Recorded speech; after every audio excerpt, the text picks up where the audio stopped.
Guitar players new to dialing in a metal guitar tone might reach for the gain knob to get a killer guitar tone. And it's understandable as a thought process that it might actually ruin your guitar tone. In today's video, I'll be going over the differences between gain and distortion and giving you a better understanding of both of these terms to help you get your guitar tone that you're hearing in your head to your guitar amp. To introduce myself, hi, my name is Dante. I'm a guitar player and bass player turned audio engineer, here to give you guys the inside look on how to produce, mix, master, understand audio production, primarily in the metal and alternative scene. With pleasantries out of the way, let's discuss the differences between gain and distortion and how to better understand these terms to get your guitar tone sounding awesome. Let's start with understanding what gain is. The basic, general understanding of the word gain is to have more of something. All right, as an example, let's say I have an apple and somebody were to give me some more apples. And now from the one apple,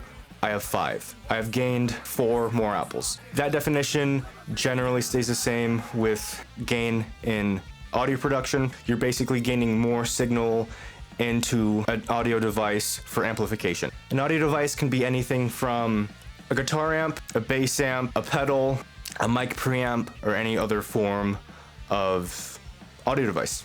Now that we know that gain is basically just gaining more amplification of a signal, let's go over what distortion is. Distortion is the act of altering something from its original state. To visually understand what that looks like, this is what I look like normally, and here's what I look like altered. I'm distorting the image of this video to look differently. That basically is the same exact thing when it comes to some kind of audio signal. Distortion occurs when you are turning your gain up into an audio device, and that device's headroom, also known as its clean limit, is surpassed. Anything past that clean limit, again also known as headroom, gets distorted, and that distortion introduces things such as saturation and harmonics. Saturation and harmonics are very important when it comes to a distorted guitar tone, so keep that in mind when using your gain knob on a distorted signal. So now that we know the basic understandings of what gain and distortion are, where does this confusion kind of lie, and where is it kind of, stemmed from? The possibility of this confusion could lie in companies labeling their drive, which is another word for distortion, as gain, leading to those less knowledgeable in this to assume that gain is distortion, when in reality they're just increasing the type of distortion. So another thing to keep in mind, when you have a device such as a guitar pedal or an amp that has the ability to distort a signal, increasing the gain, which is your amplified guitar signal, into it will further enhance the distortion of your signal. So understanding how gain affects distortion is something to learn from and to keep in mind when dialing in your tone. As I had just stated, gain does change how distortion sounds and is affected. How much gain is too much gain? I can give you the stereotypical answer of just use your damn ears, and as much truth as there is in that statement, that does kind of not help entirely.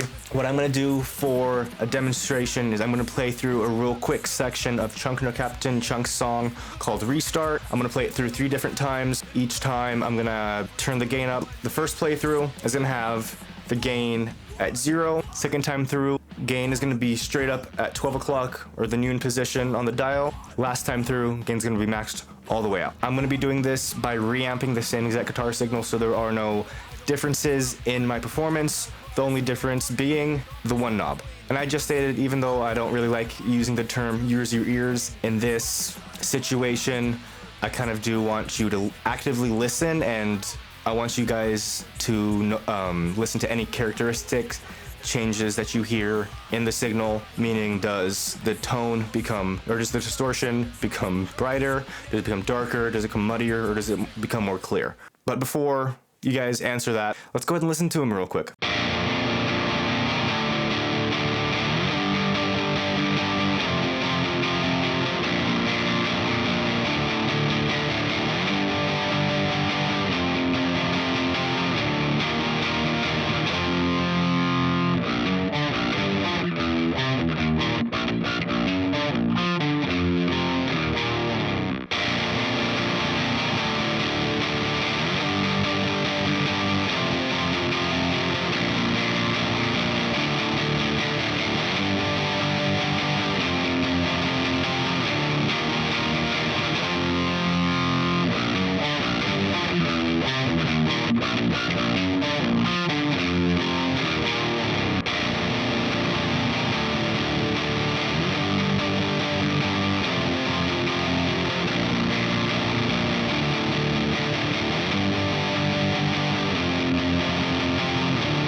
All right, now that we have listened to all three examples, what do you guys think? What was your guys' takeaway? Let me know in the comment section below what you guys think, and let's discuss and which one you guys preferred and why you preferred those ones. Personally, of the three, I kind of prefer the middle, the second playthrough, meaning the gain being at 12 o'clock, just because that's where I feel like the distortion is not super duper crazy, but also not lacking when the gain is there. That's just my personal takeaway. Again, there are ways to shape a guitar tone. You can use that through things like a distortion pedal, an overdrive pedal, or a fuzz pedal. Those pedals are just ways of distorting a guitar signal. So that's something I can talk about in a different video about the differences between those three pedals. If you guys want to talk about that, let me know in the comment section below. Since you're gonna be down there, let me know what you guys think on this video, and you know, if there was any kind of topic you guys wanted me to talk on, let me know down there as well.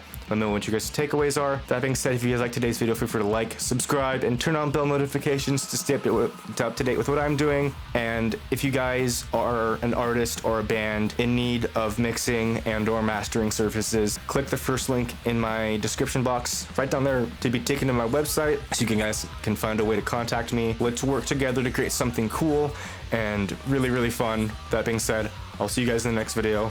See you guys there. Rock on, guys.